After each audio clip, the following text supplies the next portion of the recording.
আমরা আলোচনা করব চৈতন্য চরিতামৃত মধ্যলীলা রায় রামানন্দ সংবাদ। অনেকের জানা আছে এবং সেই সঙ্গে একটা জিনিস আমরা মনে করব যে শ্রী চৈতন্য মহাপ্রভু সহ চৈতন্য মহাপ্রভুর পরম্পরাতে আমরা কি পেয়েছি, আমাদেরকে কোন পর্যায় পর্যন্ত এগোতে হবে, আমাদের স্থিতি কত দূর পর্যন্ত, সেই স্থিতিটা জানতে হবে। তো প্রথমে আমি গুরু মহারাজের চরণে প্রণাম জানিয়ে তার আশীর্বাদ প্রার্থনা করি। নমঃ বিষ্ণুপাদায় কৃষ্ণ পৃষ্ঠায় ভূতলে শ্রীমতে জয়পতাকা স্বামী নীতি নামিনে নম আচার্য পাদায় নিতাই কৃপা প্রদায়িনে গৌরকথা ধামদায় নগর গ্রাম তারিণে। জয় জয় শ্রী চৈতন্য জয় নিত্যানন্দ জয়াদ্বৈত চন্দ্র জয় গৌরভক্তবৃন্দ। মহাপ্রভু তিনি টোটাল 48 বছর এই জগতে ছিলেন। 24 বছর তিনি এই মায়াপুরে কাটিয়েছেন, কিন্তু যে জন্য তিনি এসেছিলেন সেটা এখানে কিছুই করলেন না। বাল্যাবস্থায় তিনি তর্ক বিতর্ক পাণ্ডিত্য এইগুলো করে কাটিয়েছেন। তারপরে তিনি সংসার জীবন গ্রহণ করলেন, একটু একটু প্রচারের জন্য বাংলাদেশে গেলেন।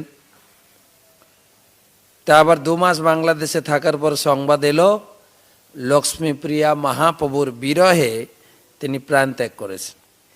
চলে এলেন, বিষ্ণুপ্রিয়ার সঙ্গে বিবাহ হলো, অল্প দিন সংসারে ছিলেন। তারপরে তিনি যাই হোক তিনি গয়াতে পিণ্ডদানের ছলে গিয়ে দীক্ষা নিয়েছে, একটু হরিনাম শুরু করলেন শ্রীবাস অঙ্গনে, কিন্তু তাও ছিল সীমিত। কয়েকজন নির্বাচিত ভক্তের প্রবেশ অধিকার ছিল সে কীর্তনে, সবার অধিকার ছিল না। সন্ন্যাস নিয়ে যখন পুরী গেলেন, পুরীতে রথযাত্রার পরে তিনি গেলেন দক্ষিণ ভারতে। দক্ষিণ ভারতে যাওয়ার সময় তিনি গোদাবরীতে, ওখানে গিয়ে গোদাবরীর ঘাটে গিয়ে তিনি রামানন্দ রায়ের সঙ্গে মিলিত হলেন। তিনি রামানন্দ রায়কে আলিঙ্গন করলেন। রামানন্দ রায় অবাক হয়ে গেলেন, আমার মতো একজন শূদ্র অধমকে একজন সন্ন্যাসী আলিঙ্গন করলেন কেন? এর আগে শুনবেন, মহাপ্রভু যখন পুরীতে ছিলেন প্রতাপরুদ্র রাজাকে আলিঙ্গন তো দূরের কথা, দর্শনই দিলেন না, আর এখানে গিয়ে আলিঙ্গন করছেন। তো রামানন্দ রায় বলছেন, মোর পরশে না করিলে ঘৃণা বেদ ভয়, মোর দর্শন তোমা বেদে নিষেধ হয়। আপনি যে আমাকে আলিঙ্গন করলেন, আপনি বেদ পুরাণের ভয় করছেন না? লোকে কি বলবে আপনাকে? বেদে তো নিষেধ করা হয়েছে, আমাকে আপনি কেন আলিঙ্গন করলেন? মহাপ্রভু বলছেন, না, রামানন্দ রায়, তোমার কৃপায় তোমায় করাই নিন্দ কর্ম, সাক্ষাৎ ঈশ্বর তুমি, কে জানে তোমার মর্ম। আপনি যে কি কাজ করছেন, আপনার কর্মের দ্বারা লোকে আপনাকে নিন্দা করবে, সেটা আমি সহ্য করতে পারবো না। আমানিস্তারিতে তোমার ইহা আগমন, পরম দয়ালু তুমি পতিত পাবন। আমি কৃতার্থ হয়েছি, কিন্তু আপনাকে নিন্দা করবে সবাই। তা আপনি আমাকে আলিঙ্গন করে উদ্ধার করেছেন, কেননা আপনার স্বভাব হচ্ছে মহান্ত স্বভাব এই তারিতে প্রামর, নিজ কার্য নাহি তবু যান তার ঘর। যদিও এই আমাকে আলিঙ্গনের দ্বারা আপনার এখানে কিছু নেই, কিন্তু আমাকে আপনি উদ্ধার করেছেন, তো আমি কৃতার্থ। মহাপ্রভু বলছেন, প্রভু কহে তুমি মহাভাগবতোত্তম, তোমার দর্শনে সবার দ্রব হইল মন। মহাপ্রভুর সঙ্গে অনেক ভক্ত গেছেন, আর সবার সামনে তিনি রামানন্দ রায়কে আলিঙ্গন করেছেন। মহাপ্রভু বলছেন যে আসলে আমি তোমাকে আলিঙ্গন করেছি কেন, তুমি হচ্ছ মহাভাগবত, তোমার দর্শনে জগৎ পবিত্র হয়ে যায়, তা আমি নিজেকে পবিত্র হওয়ার জন্য আলিঙ্গন করেছি তোমাকে। অন্যের কি কথায় আমি মায়াবাদী সন্ন্যাসী, আমিও তোমার স্পর্শে কৃষ্ণ প্রেমে ভাসি। আমার মতো মায়াবাদী ব্যক্তিও তোমাকে স্পর্শ করে, তোমাকে আলিঙ্গন করে, আমার জীবনেও কৃষ্ণ প্রেম এসে গেছে। এই জানি কঠিন মোর হৃদয় সদিতে, সার্বভৌম কহিলেন তোমারে মিলিতে। সার্বভৌম ভট্টাচার্য জানে আমার হৃদয়টা কত কঠিন, কেননা সে বারবার আমাকে বলেছিল প্রতাপ রুদ্ররাজার সঙ্গে মিলিত হওয়ার জন্য, আমি হইনি, সে জানে। তাই সেই কঠিন হৃদয়টা তোমাকে আলিঙ্গন করে দ্রবীভূত করলাম। তো এইভাবে দুজনের গুণকীর্তন করছেন। তো মহাপ্রভু বলছেন তোমার মুখে কৃষ্ণ কথা শুনিতে হয় মন, পুনরপি পাই যেন তোমার দর্শন। তো আমি তোমার কাছ থেকে, তুমি তো ভাগবতের ভাগবতোত্তম উত্তম ভাগবত বক্তা, তো তোমার কাছ থেকে আমি কিছু কৃষ্ণ কথা শুনবো, তুমি আমাকে জন্য একটু সময় দাও। রায় কহে আইলা যদি পামর সদিতে, দর্শন মাত্র শুদ্ধ নহে মোর দুষ্ট চিত্তে। রামানন্দ রায় খুব লজ্জিত হয়ে গেছেন, বলছেন কি বলছেন প্রভু, আপনি এসছেন আমাকে উদ্ধার করতে, তাই আপনি এইখানে কয়েকদিন থাকুন, আমি এবং আমার মতো পামরদের উদ্ধার করুন। দিন 5-7 রহি করহ মার্জন, তবে শুদ্ধ হয় মোর এই দুষ্ট মন। আপনি এখানে থেকে আমাদের সঙ্গ দিয়ে এই দুষ্ট মনকে শোধন করুন। যাই হোক, অনেক কথা আছে, তবে রামানন্দ রায় যেহেতু মহাপ্রভু কৃষ্ণ কথা শুনতে চাইছিলেন, বলা শুরু করেছেন এখান থেকে। প্রভু কয়ে পড় শ্লোক সাধ্যের নির্ণয়, রায় কয়ে স্বধর্ম আচরণে বিষ্ণু ভক্তি হয়। মহাপ্রভু জানতে চাইলেন ধর্মতত্ত্ব একটু আমাকে শোনাও। তখন বলে শ্লোকে শাস্ত্রে কোথায় ধর্ম সম্বন্ধে কি আলোচনা হয়েছে? তখন রামানন্দ রায় বলছেন শাস্ত্রে বলা হয়েছে স্বধর্ম আচরণে বিষ্ণু ভক্তি, এটা হচ্ছে শ্রেষ্ঠ ধর্ম। স্বধর্ম আচরণ, নিজের নিজের ধর্ম, বর্ণ এবং আশ্রম ভেদে প্রত্যেকের নিজের নিজের কর্তব্য পালন করতে হয়। উদাহরণ দিয়েছেন পুরাণ থেকে, বর্ণাশ্রম চারবতা পুরুষেণ পরপুমান, বিষ্ণু আরাধ্যতে পন্থা নান্যতস কারণম।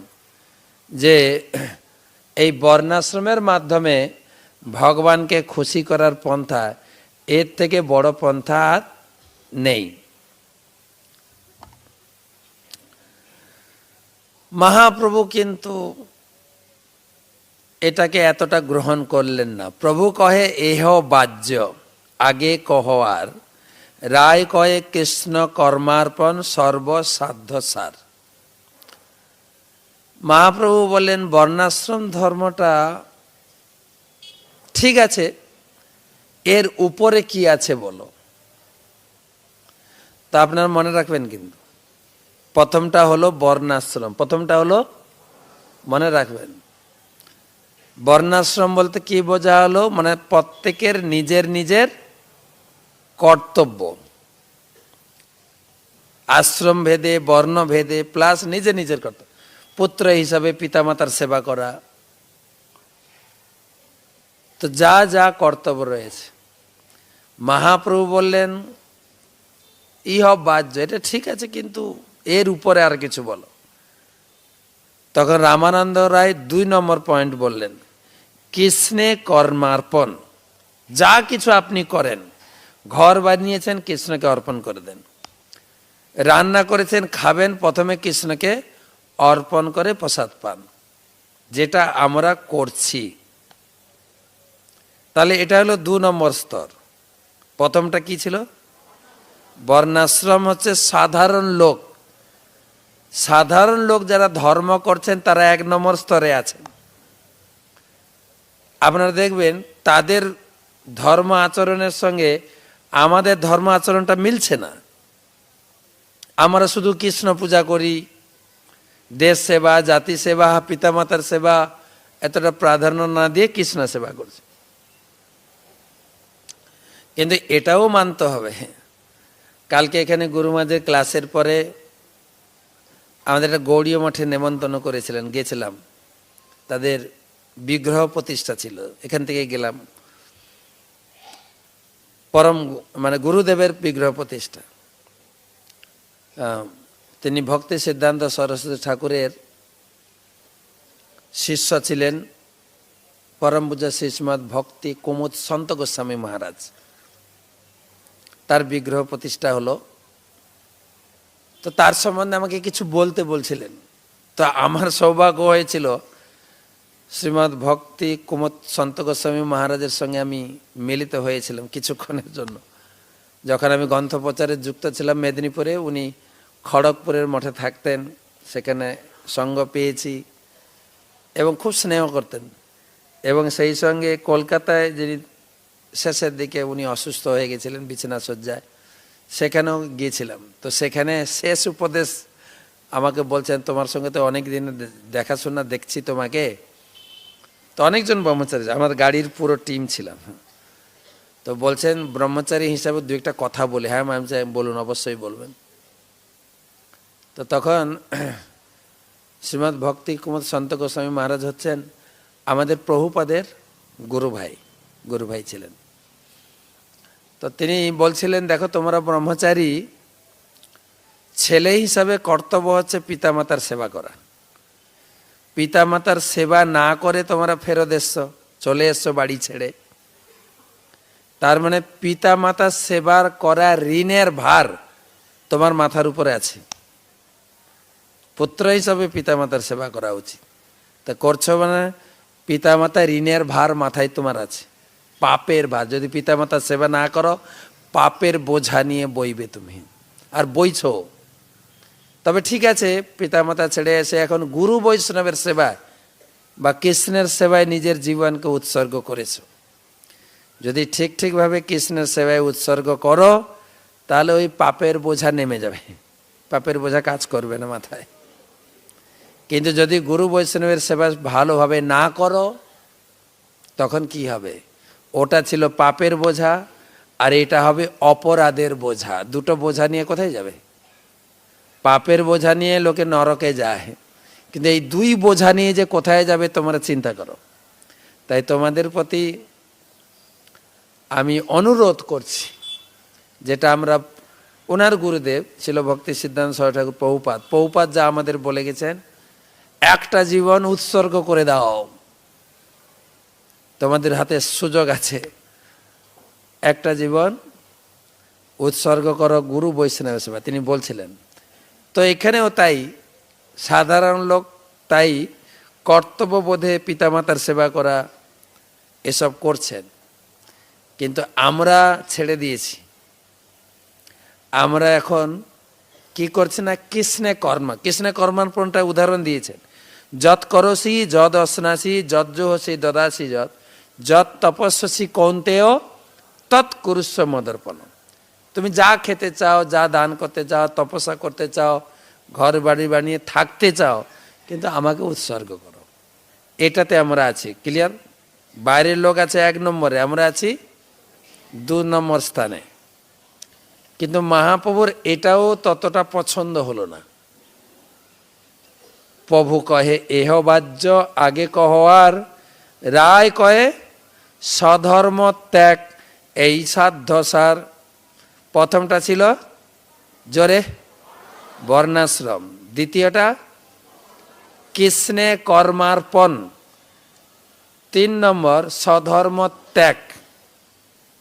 সব কিছু পরিত্যাগ করে কেবল আমার চরণে আশ্রয় গ্রহণ করো। গীতাতে সেই প্রসিদ্ধ শ্লোক, সর্বধর্মান, একসঙ্গে, সর্বধর্মান পরিত্যাজ্য মামেকম শরণং ভজ অহম তাম সর্ব পাপেভ্য মোক্ষ ঈশামি মা শুচ। সব পরিত্যাগ করে কৃষ্ণ সেবায় জীবন উৎসর্গ করো। এটা আমরা বলি, কিন্তু ব্যাসাসনে আমি বসে বলছি, আপনারাও যেখানে লেকচার দেন এই কথা বলেন, কিন্তু ওই পর্যায়ে আমরা আসিনি। কিন্তু শুধু মুখে বলি সর্বধর্মান পরিত্যাজ্য, কিন্তু ছাড়ছি কোথায়? ছাড়ি নাই তো। 3 নম্বর পর্যায়ে আসি নাই, আমরা 2 নম্বরে থেকে গেছি। সর্বধর্ম পরিত্যাগ করেছি কি? সব পরিত্যাগ করে দিয়েছি কি? না, লেকচার দেওয়ার সময় পরিত্যাগ করি। হ্যাঁ, সব ছেড়ে দেন, ভগবানের সেবা করেন। এই আঙ্গুল, 3টে আঙ্গুল আপনার দিকে, তুমি ছেড়েছ তো। হ্যাঁ, তাই 2 নম্বরে আটকে আছি আমরা। ভালো মন্দ খাচ্ছি, পনিরের সবজি বা ভালোই আছে। আমি সব জায়গায় বলি প্রায়, যদিও আমরা বলি মহারাজ এসছেন, একটু কথামৃত পান করি চলুন। যতই কথামৃত বলি না কেন, আমরা আছি অন্নামৃতে আছি, কথামৃত নেই। ঠিক 9টা বাজলে উঠা শুরু হবে, দেখবেন, যদি কথা একটু লম্বা হয়ে যায়। অন্নামৃত, কথামৃত নেই তো। তাই আমরা 2 নম্বরে আছি। তাহলে 1 নম্বর বর্ণাশ্রম, 2 নম্বরে কৃষ্ণে কর্মার্পণ, 3 নম্বর স্বধর্ম ত্যাগ। মহাপ্রভু এটাও পছন্দ করলেন না, বলে এর উপরে, এগুলো বাহ্য, যেগুলো বাহ্যিক, ধর্মের বাহ্যিক ব্যাপার, আরো উপরে। প্রভু কহে ইহ বাহ্য আগে কহার, রায় কয়ে জ্ঞান মিশ্রা ভক্তি সাধ্যসার। 4 নম্বর হচ্ছে জ্ঞান মিশ্রা। সব লিখবেন, কিন্তু প্রথমটা ছিল, সবাই তো শ্রুতিধর সব শুনছেন, কিন্তু লিখতে হবে। এটা জানেন, মার্কেটে যখন যাবেন বাজার করতে, ব্যাগ নিয়ে যান। আমি আনবো কিসে? দুধ আনতে গেলে কেটলি নিয়ে যাবেন। তাই ক্লাস শুনতে আসেন, নিয়ে যাবেন কিসে? খাতা পেন তো অবশ্যই থাকতে হবে। আর না হলে মোবাইল আছে, মোবাইলে লিখেন। না হলে নেবেন কি? এতটা মনে করেন যে মাথায় সব ধরে যাবে। আর না হলে আমি আরেকটা উপায় দিতে পারি, চৈতন্য চৈতন্য নিয়ে পড়বেন। যেটা পড়ছি, যার বাড়িতে আছে, বাড়িতে গিয়ে পড়বেন। মধ্যলীলা 8ম পরিচ্ছেদ, আমি তো ছেড়ে ছেড়ে পড়ছি শ্লোক, একটু মিলিয়ে দেখবেন যে আমাকে কতটা উঠতে হবে। আমরা কোথায় আটকে আছি? 2 নম্বরে। আমরা পৌঁছে গেলাম 4 নম্বরে, জ্ঞান মিশ্রা ভক্তি। উদাহরণ দিয়েছেন, ব্রহ্মভূত প্রসন্নাত্মা ন সচতি ন কাঙ্ক্ষতি সম সর্বেষু ভূতেষু মদ্ভক্তি লভতে পরম। কেউ যখন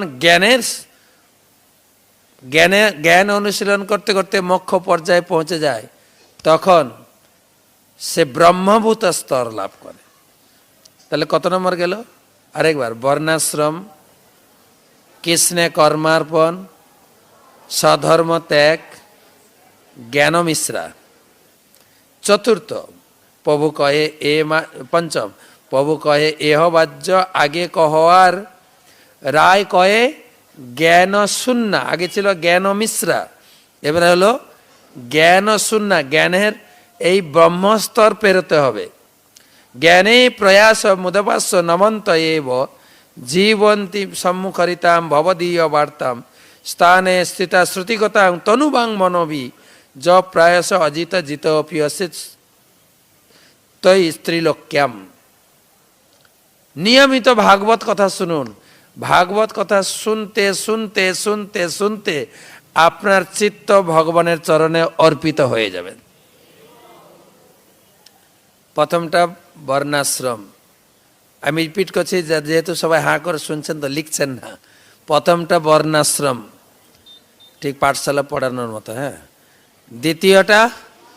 কৃষ্ণে কর্মার্পণ, তৃতীয়টা স্বধর্ম ত্যাগ, চতুর্থ জ্ঞান মিশ্রা, পঞ্চম হয়ে গেল জ্ঞান শূন্যা। মহাপ্রভু তাতেও ঠিক তার মনোপুত হলো না। মহাপ্রভু বলছেন, প্রভু কহে এহ হয় না, এটা গ্রহণ করেছেন। নিয়মিত ভাগবত শ্রবণ করে আপনি ভগবানের চরণে চিত্তকে অর্পণ করবেন। মহাপ্রভু বলেন এহ হয়, এটা হয়। আগে কহ, আর এর আগে আর কি আছে বলো। রায় কয়ে প্রেম ভক্তি সর্বসাধ্য সার, প্রেম ভক্তি কত নম্বর? 6 নম্বর। প্রেম ভক্তি বলছেন, প্রেম ভক্তির উপরে অনেক শ্লোক দিয়েছেন। প্রেম ভক্তি কি লাভ, কিভাবে লাভ করবেন। কৃষ্ণ ভক্তি রসভাবিতা মতি ক্রিয়তাম যদি কুতোপি লভ্যতে তত্র লৌলমপি মূল্যমেকলম জন্ম কোটি সুকৃতৈন লভ্যতে। রূপক গোস্বামীপাদ বলছেন, এই কৃষ্ণে প্রেম ভক্তি অত্যন্ত দুর্লভ। যেখানে পাওয়া যায় লুটে নাও। কি দিয়ে লুটবে? কি যোগ্যতা লাগবে? কি যোগ্যতা লাগবে? লোভ। লোভ আমাদের এটা তো শিখাতে হবে না। লোভ আছে না? ফিস্টের লোভ আছে না কিনা বলেন? লোভ আমাদের আছে, কিন্তু কিসে লোভ লাগাতে হবে? কিসে? ভক্তি দে। ভক্তি মানেটা কি? এর আগেও আমি বলেছি, এর আগে বলা হয়েছে অনেকবার। যদি গায়ে জ্বর হয়, আমার গাটা গরম গরম লাগছে, জ্বর হয়েছে কিনা কি করে আপনি কনফার্ম হবেন? থার্মোমিটার। দুধে গোয়ালা কত জল মিশিয়েছে কি করে জানবেন? ল্যাক্টোমিটার। আমি অনেক দিনের সিনিয়র, দীক্ষা নিয়েছি, ভক্তিতে উন্নতি হচ্ছে কিনা কি করে বুঝবো? ভাগবত পড়ায়, ভাগবত শ্রবণে আমার রুচি হচ্ছে কিনা, ভাগবত শোনার লোভ আছে কিনা। এই সকালে অ্যানাউন্স হয়েছে প্যান্ডেলে ভাগবত ক্লাস, বা যদি শুনতে পারলাম না পরে শুনবো, লোভ। লোভ। ভাগবত শোনার প্রতি যদি লোভ জাগে তবে ভক্তিতে উন্নতি হচ্ছে। তাই এখানে বলছেন, কৃষ্ণ ভক্তির রসভাবিতা মতি ক্রিয়তাম কুত বিলভ্যতে তত্র লৌলমপি মূল্য। সেই লোভ, ভাগবত শোনার, ভাগবত পড়ার লোভ কোটি কোটি জন্মে হয় না। কারো যদি হয়ে যায় তাহলে সে প্রেম ভক্তি পেয়ে যাবে। এখানে সিদ্ধান্ত স্থাপন করছেন। কিন্তু তো কত নম্বরে পৌঁছালাম আমরা? প্রেম ভক্তি। আরেকবার রিপিট করি, বর্ণাশ্রম, কৃষ্ণে কর্মার্পণ, স্বধর্ম ত্যাগ, তারপরে জ্ঞান মিশ্রা, জ্ঞান শূন্যা, প্রেম ভক্তি 6 নম্বরে। তো প্রেম ভক্তিতে মহাপ্রভু বা এর আগে যে জ্ঞান শূন্যতে এহ হয় বলেছিলেন, প্রেম ভক্তির কথা শুনে মহাপ্রভু বললেন, প্রভু কহে এহ হয়, এটাও ঠিক আছে। আগে কহ আর রায় কহে দাস্য প্রেম সর্বসাধ্য সার। এবারে প্রেম ভক্তির ভিতরে স্টেজ, প্রেম ভক্তি হয়ে গেল, এবারে স্টেজ। প্রথম হচ্ছে দাস্য ভক্তি। দাস্য ভক্তি কত নম্বর বললো? 7 নম্বর। দাস্য ভক্তি সর্বসাধ্য সার। এখানে বলছেন যে দাস্য ভক্তির উপরে অনেক প্রমাণ দিয়েছেন, অনেক প্রমাণ বলছেন। জন্নাম শ্রুতি মাত্রেণ প্রমাণ ভবতি নির্মল তস্য তীর্থপদ কিংবা দাস নাম অবিশিষ্যতে। এই ভগবানের দাস হওয়া এ কোটি কোটি জন্মের সৌভাগ্যের উদয় হলে হয়। কত নম্বরে আছি? 7 নম্বরে। প্রভু কহে এহ হয়, কিচ্ছু আগে আর আরেকটু আগে। রায় কহে সখ্য প্রেম সর্বসাধ্য সার। দাসের উপরে সখ্য প্রেম কত নম্বর? 8 নম্বর। ইত্থম প্রমাণ, ইত্থম শতাং ব্রহ্ম সুখানুভূত্যা দাস্যম গতানাং পরদৈবতেন মায়া শ্রিতানাম নরদারকেণ সার্ধম বিজর্হু কিত পুণ্য পুঞ্জা। ব্রহ্মার শ্লোক মনে। ব্রহ্মা বলছেন এই যে ভগবানের সঙ্গে সখারা সারা দিন খেলা করে গোচারণে গিয়ে, কৃষ্ণকে ছাড়তে চাইতো না। গোচারণ লীলা, বন ভোজন লীলা, খেলা করতে করতে এত আনন্দে মেতে গেতেন। বাচ্চারা খেলায় মজে গেলে কি হয়, খাওয়ার কথা ভুলে যায়, তাই না? মা জোর করে ডেকে খাওয়ায়, এই আয় খেয়ে যা, তো খেতে আসতে চায় না, মা জোর করে এনে খাওয়ায়। কেননা খেলার এত নেশা, এই নেশাটা বর্তমান ছেলে মেয়েরা তো পাচ্ছে না।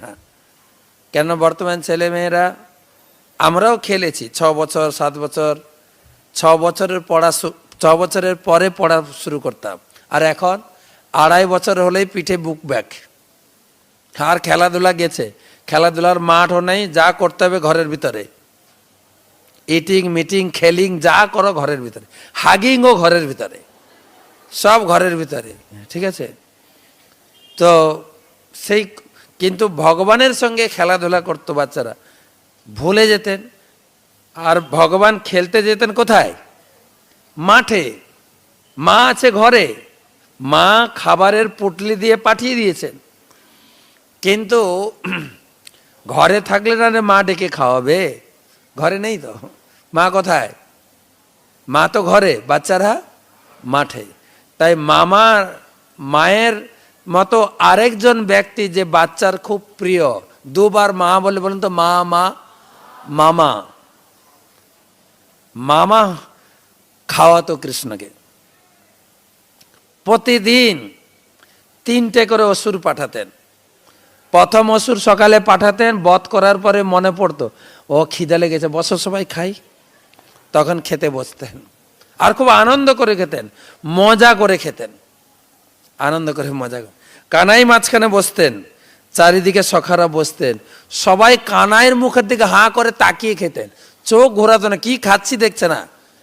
কানাইয়ের মুখমণ্ডল না দেখে এক মুহূর্ত থাকতে পারে, কানাইয়ের মুখের দিকে তাকিয়ে খেত। আর যেটা টেস্ট লাগতো মুখ থেকে বের করে কানাইকে খাওয়াতো। ও কানাই দেখো আমার মা কত সুন্দর লাড্ডু বানিয়েছে, খাও খাও খাও খাও। আর কানাই ও সখার মুখের দিকে তাকিয়ে খেত। কানাই ও সখাদের মুখমণ্ডল না দেখে তার খুশি লাগতো না, খেতেন সবাই। আর তাদের মা বলে দেয়নি যে কারোর সঙ্গে শেয়ার করবি না, তাই বাচ্চারা সবাই কানাইয়ের সঙ্গে শেয়ার করে খেয়েছে। আর আমাদের মা বলে দিয়েছে, তোর টিফিন কাউকে দিবি না, কারোরটা তুই খাবি না। এ স্বার্থপর তো মা শিখিয়ে দিয়েছে। সেই মার সঙ্গে ছেলে যখন বউ নিয়ে আসবে, মার সঙ্গে শেয়ার করবে? বলেন তো, তুমি শিখিয়েছো মা, তোমার সঙ্গে শেয়ার করা যাবে না, তাই তুমি গ্রামে থাকো, আমি বউকে নিয়ে শহরে থাকি। সবাই শেয়ার করে খাওয়াচ্ছে। মধুমঙ্গল শেয়ার করছে না, সে একটু লোভী, বেশি খায়। আপনারাও জানেন, একটু পাতলা ছিল তো, পাতলা লোকেরা একটু বেশি খায়, কিছু মনে করেন না। আমাদের গ্রামের দিকে বলে সরু পেটে গরু ধরে। ও ঘর থেকে নিয়ে এসে ঘোল, সবাই কানাইকে দিচ্ছে, সামনে থাকলে কানাইকে দিতে হবে, তাই তিনি চলে গেলেন পিছনে। পিছনে গিয়ে ঘোলটা মুখে পুরো ঢেলেছে, মুখ একদম এরকম ভর্তি হয়ে গেছে। আর এতটাই ভরে গেছে, ঢোক গিলতে গেলে কিছু বেরিয়ে যাবে, সেইটুকুও ছাড়তে চাইছে না। সেই জন্য গিলতেও পারছে না, ফেলতেও পারছে। সবাই বলেন, সবাই বসেন এরকম, সবাই সবাই। এবার ভগবান চিন্তা করছেন, সবাই শেয়ার করলো, মধুমঙ্গল শেয়ার করছে, কোথায় গেল ভগবান জানেন কিনা কোথায় আছে? পিছনে। পিছনে মুখ ঘুরে দেখছে মধুমঙ্গল কিরকম বসে আছে, দেখেন একটু। ভগবান নিজের মুখটা নিয়ে সেট করেছে, নাও দিয়ে 2 আঙ্গুল দিয়ে চাপ দেও, সমস্ত মধুমঙ্গলের মুখের ঘোল। তো ভগবান এরকম আনন্দ করতেন। সকালে খাওয়া দাওয়া হয়ে গেল, আবার দুপুরে মামা একটা অসুর পাঠাবেন, দুপুরে খাওয়া দাওয়া হবে, সন্ধ্যার সময় বাড়ি ফিরবেন সবাই, অসুর বধ করে। 3 এখন দুঃখের বিষয় হচ্ছে, আমাদের এই হিন্দু পরিবারে মামা শব্দটা লুপ্ত হতে যাচ্ছে, জানেন কি আপনি? ধরুন আপনার একটা মেয়েকে বিয়ে দিয়েছেন, তার ছেলে মেয়ে হয়ে মামা কাকে ডাকবে? মামা আছে না নেই? নেই তো, নেই না, দেননি আপনি। একটা নিয়েছেন, বেশি নেবো না, কালকে মহারাজ সেদিন বলছিলেন ক্লাসে, আপনার একটা ছেলে আছে, তার বিয়ে হবে, তার ছেলে মেয়ে পিসি কাকে ডাকবে? আছে না নেই? নাহলে গভর্নমেন্ট পিসিকে ডাকবেন, আর কি করবেন? মামা, পিসি, কাকু, জেঠু সব শোকেসে ভরে রাখবেন কয়েকদিন পরে। হাসি লাগছে তো, কিন্তু আমাদের দুঃখের কথা এগুলো। তো সেই সখ্য ভক্তি হচ্ছে কত নম্বর? টাইম শেষ হয়ে গেছে, 8 নম্বর। প্রভু কহে এহ হয় আগে কিছু, আচ্ছা সখ্য ভক্তি। প্রভু কহে এহ উত্তম, প্রথমটা ছিল এহ হয়, তারপরে ছিল এহ হয়, এখন হচ্ছে এহ উত্তম আগে কহ আর রায় কহে বাৎসল্য প্রেম সর্বসাধ্য সার। বাৎসল্য প্রেম, তারপরে কত নম্বর হলো? 9। ওকে, প্রভু কহে এহ উত্তম, কত? এহ উত্তম বলেছি না? প্রভু কহে এহ উত্তম আগে কহ আর রায় কহে বাৎসল্য প্রেম সর্বসাধ্য। বাৎসল্য প্রেম শ্রেষ্ঠ হয়ে গেল। বাৎসল্য প্রেমের পরে প্রভু কহে এহ উত্তম আগে কহ আর রায় কহে কান্তা প্রেম সর্বসাধ্য সার। এর উপরে হচ্ছে কান্তা প্রেম, যেখানে গোপীরা তাকে স্বামী রূপে সেবা করেছিল। কত নম্বর হলো? 10 হয়ে গেল। প্রথম থেকে বর্ণাশ্রম, কৃষ্ণে কর্মার্পণ, স্বধর্ম ত্যাগ, জ্ঞানমিশ্রা, জ্ঞানশূন্যা, প্রেম, দাস্য, সখ্য, বাৎসল্য, মধুর। 10। মহাপ্রভু বলছেন আগে কহবার, ইহা শ্লোকটা বের করি, দাঁড়ান, সব পড়ে দিলে তো বই নেবেন না, বই নিয়ে যাবেন, পড়বেন। তো মহাপ্রভু বলছেন, প্রভু কহে এহ সাধ্যাবধি সুনিশ্চয়, এটা সাধ্যের অবধি সুনিশ্চয়, কৃপা করি কহ যদি আগে কিছু হয়। এর আগে কিছু আছে কি? এর আগে কিছু আছে? রায় কহে সবার আগে পুছে হেন জনে, এতদিন নাহি জানি আছো এ ভুবনে। রামানন্দ রায় বলছেন এর উপরে আর কেউ জিজ্ঞাসা করে নাকি? আমার তো জানা ছিল না এতদিন। মহাপ্রভু বলছেন যদি থাকে বলো। তখন রামানন্দ রায় তিনি এই কান্তা ভক্তি বা কি বলে যে মধুর ভক্তির ভাগ বলবেন। লক্ষ্মী, বৈকুণ্ঠের লক্ষ্মী, তারাও কান্তামে, তার থেকে শ্রেষ্ঠ হচ্ছে মথুরার দ্বারকার মহিষী, তারপরে শ্রেষ্ঠ হচ্ছে ব্রজগোপী। আর ব্রজগোপী অনেকে আছেন, তার ভিতরে শ্রেষ্ঠ হচ্ছে রাধা ঠাকুরানী। রাধা প্রেম এ হচ্ছে সাধ্য শিরোমণি। সাধ্য শিরোমণির নাম শোনো, শিরোমণি। তাই কত নম্বরে দাঁড়ালো? 11 নম্বরে। সেই প্রেম মহাপ্রভু দিতে, সেই পর্যন্ত 11 নম্বরে পৌঁছাতে হবে বৈষ্ণব ধর্ম। সেটাই মহাপ্রভু জগতে দিতে এসেছিলেন এবং দিয়েছেন। সেই জন্য পদকর্তাগণ গেয়ে গেছেন, যদি গৌর না হইত তবে কি হইত, কেমনে ধরিতাম দে। তারপরে রাধার মহিমা প্রেম রস সীমা। সীমা জানেন তো? সীমা বলে না এটা আমার সীমানা, বলে না, যেন বাংলাদেশের বর্ডার আছে, বাংলাদেশের সীমানা। তাই ভক্তির লাস্ট সীমানা হচ্ছেন রাধারানী। রাধা মহিমা প্রেম রস সীমা জগতে জানাতো কে। তাই আমাদের গৌড়ীয় বৈষ্ণবদের চৈতন্য চরিতামৃত পড়তে হবে। আমরা ধারাবাহিক পড়ছি। আমাদের গৌড়ীয় মঠের মহারাজরা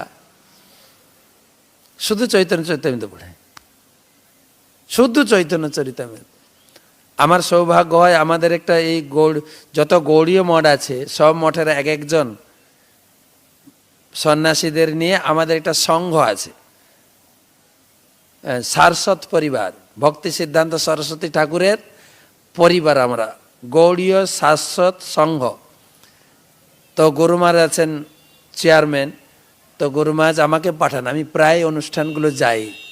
যেরকম কালকে গেছিলাম, তার কয়েকদিন আগে পরিক্রমার ভিতর দিয়ে গেছিলাম। একটা অনুষ্ঠানে কমপক্ষে ধরে রাখুন, পরিক্রমার শেষ হওয়ার আগের দিন গেছিলাম, সেই অনুষ্ঠানে ৭৩ জন সন্ন্যাসী ছিলেন মাত্র। তো সেখানে দেখি সন্ন্যাসীদের মণ্ডলীতে একজন চৈতন্য চরিতামৃত বলেন যেন কান খাড়া করে শুনি, এত সুন্দর বলেন। এই গৌড়ীয় বৈষ্ণবদের আধার। ভাগবত গীতা তো আমরা পড়ছি, কিন্তু আমি সবসময় সবাইকে উৎসাহ দিই গীতা ভাগবতম সংস্কৃতে লেখা, কিন্তু চৈতন্য চরিতামৃত বাংলায় লেখা। বিদেশি ভক্তদের কাছে গীতা ভাগবতম চৈতন্য একই, তাদের কাছে সংস্কৃত যেরকম বাংলাটাও তাদের কাছে সংস্কৃতের মতো, কিন্তু বাংলা বুঝে না। কিন্তু আমাদের সৌভাগ্য, বিদেশিদের জন্য চৈতন্য চরিতামৃত ৯ খণ্ড, আমাদের জন্য 4 খণ্ড মাত্র। এই যে কথাগুলো বলছি, প্রভু কহে, প্রভু কহে মানে প্রভু বললেন, কহে মানে কি এটা আমাদের বুঝাতে হয় না, আমাদের ভাষা, তাদেরকে বুঝাতে হয়। ইংরেজি কহে মানে সেট, এটা বুঝাতে হবে। তো সেই জন্য ভক্তি সিদ্ধান্ত সরস্বতী ঠাকুর বলেছেন যে যদি জীবনে কোনোদিন বিপদ আসে, ধরো বন্যা ঢুকে গেছে, তোমার কাছে 3খানা বই আছে, গীতা ভাগবত চৈতন্য, জল বাড়ছে, তুমি 3টা বই নিয়ে দাঁড়িয়ে আছো, জল বাড়ছে আর ধরে রাখতে পারছো না, প্রথমে গীতাটাকে ছেড়ে দাও। আরো জল বাড়ছে, ভারী হয়ে গেছে আর ধরতে পারছি না, ভাগবতটা ছেড়ে দাও। লাস্টে চৈতন্য চরিতামৃতকে ধরে রাখো। চৈতন্য চরিতামৃত এমন গ্রন্থ, তিনি বলছেন যে এমন একদিন আসবে এই গ্রন্থটিকে পড়ার জন্য সারা বিশ্বের লোক বাংলা শিখবে। আর পড়ছেও, একজন বিদেশি বাংলায় পড়ে, চৈতন্য চৈতন্য এত সুন্দর করে বলেন। আমাদের গৌরাঙ্গ প্রভু বাংলাভাষী নেই, মারাঠি, এত সুন্দর চৈতন্য চরিতামৃত পাঠ করেন সুর করে করে। তা আমরা বাঙালি হিসাবে চৈতন্য চরিতামৃত পড়ি। চৈতন্য মহাপ্রভু কি দিয়ে গেলেন। চৈতন্য চরিতামৃত বাংলায় কেন না, তিনি আমাদের বাংলায় এসেছিলেন, তাই তো? হ্যাঁ না? না না, চৈতন্য মহাপ্রভুর বাংলায় আমরা এসছি। আমরা আমাদের বাংলায় চৈতন্যদেব আসেননি। এটা কার বাংলা? চৈতন্যদেবের বাংলা। তাই কয়েকদিন আগে আমাদের পরম পূজা শিশুমাদ ভক্তি পুরুষোত্তম মহারাজ পাঠ দিচ্ছিলেন, তিনি বলছিলেন যে ওয়েস্ট বেঙ্গল নাম আমাদের মাননীয় মুখ্যমন্ত্রী ওটাকে চেঞ্জ করতে চাইছেন, ওয়েস্ট বেঙ্গল না লিখে বাংলা লিখবো। কেননা ওয়েস্ট বেঙ্গল স্টেটের নাম যদি ভারতের স্টেটের নাম লেখা হয়, ওয়েস্ট বেঙ্গল ডব্লিউ তো নিচে এসে যায় পশ্চিমবাংলার নামটা, তাই শুধু বাংলা বি থাকবে, তাহলে উপরে উঠে যাবে। তখন মহারাজ বলছেন আজ থেকে ধরো 25-30 বছর আগে আমাদের পরম পূজ্য গুরু মা শিশুমা জয়পতাকা স্বামী গুরু মহারাজ, তিনি অ্যাপ্লিকেশন করেছিলেন গভর্নমেন্টকে, যেটা বাংলা নাম দাও। কি বাংলা? গৌড়ের বাংলা, গৌড় বাংলা, বা বলতে পারেন গৌড় অঢ় বা র, গৌড় বাংলা তিনি তখন করতে। তাই এটা গৌড়ের বাংলা, আমাদের বাংলা না। কার বাংলা? গৌড়ের বাংলাতে আমাদের জন্মগ্রহণ করার ভাগ্য হয়েছে আমাদের। তাই আমাদের ইতিহাস জানতে গেলে আমি বারে বারে বলছি চৈতন্য চরিতামৃত পড়েন। কয়েকদিন পরে আপনার শুরু হবে চন্দন যাত্রা। বলুন তো চন্দন যাত্রা কে শুরু করেছিলেন? কে শুরু করেছিলেন? আমি এই বাংলাদেশের এই পরিস্থিতির আগে 2 বছর আগে আমি বাংলাদেশে ছিলাম 1 মাস, এই চন্দন যাত্রা পুরোটা কাটিয়েছি। সব জায়গায় গিয়ে চৈতন্য চরিতামৃত থেকে পড়তাম চন্দন যাত্রা। এবারে জিজ্ঞেস করতাম এই চন্দন যাত্রা কোথা থেকে শুরু হয়েছে, কে শুরু করেছেন বলেন তো? বলতেন মাধব মন্দির। না, কৃষ্ণ জন্মেছেন কোথায়? আমাদের বাংলায়। বলেন, রাধারানী ওখানে জন্মেছিলেন, কিন্তু রাধারানী আমাদের বাংলায় জন্মগ্রহণ করেছেন কোথায়? আমাদের বাংলা কোথায় এটা অনেকে জানেন, অনেকে বাঁশখালী গদাধর পণ্ডিত রূপে তিনি এসেছিলেন, এসছেন কিনা? যত পার্শ্বদ দেখেন নিত্যানন্দ প্রভু, আর শুধু তাই না, মহাপ্রভুর এই সংকীর্তন আন্দোলনকে প্রচারে এগিয়ে নিয়ে যাওয়ার জন্য শিব ঠাকুর কৈলাস ছেড়ে, বিষ্ণু ঠাকুর বৈকুণ্ঠ ছেড়ে বাংলায় জন্মগ্রহণ করলেন। কে? অদ্বৈত আচার্য প্রভু, তিনিও বাংলাদেশের লোক। আর তিনি চৈতন্য মহাপ্রভুকে জন্মগ্রহণ করিয়েছেন। মহাপ্রভু স্বীকার করেছেন, সুতিয়া আছিল আমি ক্ষীরসাগরের ভিতরে, আমি ক্ষীরসাগরে আরামে শুয়েছিলাম, নিদ্রা ভঙ্গ হইল মোর নাড়ার হুঙ্কারে। এই অদ্বৈতা সব জোর জোর ডাকতে শুরু করেছে, আমার নিদ্রা ভেঙে আমি বাংলায় জন্মগ্রহণ করলাম। এই ইতিহাস কোথা থেকে পাবেন? আর নারদ মুনি, যিনি বৈরাগী, বিনা নিয়ে আকাশে উড়ে বেড়ান, তারও লোভ হয়ে গেল মহাপ্রভু লীলাতে, বলে আমিও যাই একটু কৃষ্ণ নাম প্রচার করি। তিনিও বাংলায় জন্মালেন। কি রূপে? শিবাস ঠাকুর। তিনিও বাংলায় এসে সংসার টংসার করে ব্যাস ভালোই প্রচার করলেন।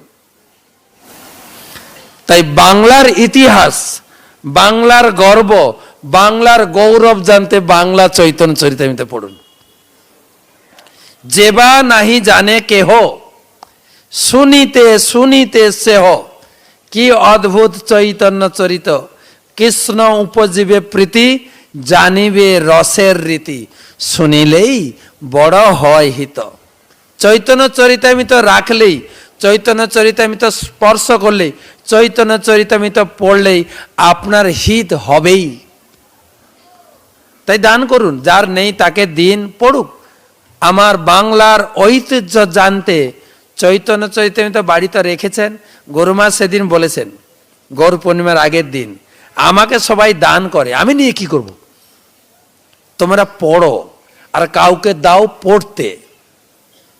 এই গ্রন্থটা এত উন্নত গ্রন্থ, আমাদের বাংলা MA কোর্সে, ভক্তি পুরুষোত্তম মহারাজ বলছিলেন, MA কোর্সে ইউনিভার্সিটিতে পড়ানো হয়। এখন পড়ার সময় না হলে রেখে দেন, পড়বেন, বাংলায় লেখা আছে। আর সবাই সহযোগিতা করুন। আমাদের বাংলার ঐতিহ্য, আমাদের বাংলার ভগবান চৈতন্য মহাপ্রভুকে না জেনে লোকে বাংলায় কত ভগবান নিয়ে পূজা করছে, যার নাম শাস্ত্রেও নেই। তাই তাদেরকে সঠিক পথে ফেরাতে প্রচুর পরিমাণে চৈতন্য বিতরণ করতে হবে। ভক্তিবিনোদ ঠাকুর তিনি যখন ছিলেন, তিনি ছোট থেকেই বৈষ্ণব পরিবারে জন্ম তার, কিন্তু বৈষ্ণব ধর্মটা এত ভালো করে জানতেন না। তিনি একবার শুনেছিলেন, যখন তিনি স্কুলে পড়েন, স্কুলে তার একজন পণ্ডিত টিচার তিনি বললেন, চৈতন্যদেব বাংলায় জন্মগ্রহণ করেছিলেন এবং আপামর জনগণকে তিনি প্রেম ভক্তি দান করেছেন। তখন থেকে চৈতন্য মহাপ্রভু সম্পর্কে জানার জন্য তার খুব উৎসাহ হয়। কি জানবো কি করে? চৈতন্য চরিতামৃত কোথায়? চৈতন্য চরিতামৃত পেলেন না। তার এক খণ্ড চৈতন্য চরিতামৃত পেতে অনেক দিন লেগে গেছিল। গরু মহারাজ বলছেন, এখন তো বিবিটির দ্বারা প্রচুর চৈতন্য চরিতামৃত ছাপানো হয়েছে। লোককে বললে বলে এখন নেব, পরে নেব। লোককে বলছে নিয়ে যান, এখন না, নেন, পড়ুন চৈতন্য চরিতামৃত। আমি যেরকম আপনাদের কাছে মানে হাত পেতে বা হাত জোড় করে বিনম্র নিবেদন করছে, আপনারাও বলুন, আপনাদের যত পরিচিত আছে সবাই চৈতন্য চরিতামৃত পড়ুক। মহাপ্রভু বলেছেন, আমি এসেছিলাম কৃষ্ণ প্রেম সবাইকে দিতে। একলা মালাকার আমি কাহা কাহা যাব, একলা বা কত ফল পাড়িয়া বিলাবো। একলা উঠাই দিতে হয় পরিশ্রম, কেউ পায় কেউ না পায়, রহে মনে ভ্রম। অতএব আমি আজ্ঞা দিলু সবাকারে, এই প্রেম ফল দেহ যারে তারে, যাকে তাকে বিতরণ করুন, যাকে তাকে। মহাপ্রভু যারে তারে ভাষাটা আছে। তাই সবাইকে বিনম্র নিবেদন। আজকেও স্কিমটা আছে, তো কালকে গুরু মহারাজের দীক্ষা অনুষ্ঠান আছে, কালকের পর্যন্ত স্কিমটা থাকবে। তো আপনারা ফোন করুন, জানুন, অ্যাড্রেস দেবেন, ফ্রি ডেলিভারি পৌঁছে দেব। আমরা আছি আরও 2 দিন, আপনাদের সবার সহযোগিতা চাই। আমাদের টার্গেট ছিল 8,000 বিতরণ করব, হাফেও পৌঁছায়নি আমরা। একটু সাহায্য করেন, কমপক্ষে একটু এগোই। তো সবাইকে ধন্যবাদ। যারা নেবেন, আমি আর কিছুক্ষণ থাকবো, যদি এখন নিতে চান, নাহলে সারাদিন আমরা আছি মন্দিরের ভিতরে, আপনারা নাম বুকিং করবেন এবং চৈতন্য চরিতামৃত বিতরণের সাথে চৈতন্য মহাপ্রভু কি। গরু মাছ কালকে আরেকটা কথা বলছিলেন যে মহাপ্রভু তো দিয়ে গেছেন, মহাপ্রভুর কথা আমরা জানতে পারতাম না যদি প্রভুপাদ না আসতো। তাই সেই যদি গৌর না হয় তো ওটাকে কপি করে আমি একটা গান লিখেছি, যদি প্রভুপাদ না হয়। তাই প্রভুপাদের বই পড়তে হবে। শিল প্রভুপাদ কি, চৈতন্য মহাপ্রভু কি, গৌর পূর্ণিমা উৎসব কি, শুভ নববর্ষ সবাইকে ধন্যবাদ। হরে কৃষ্ণ।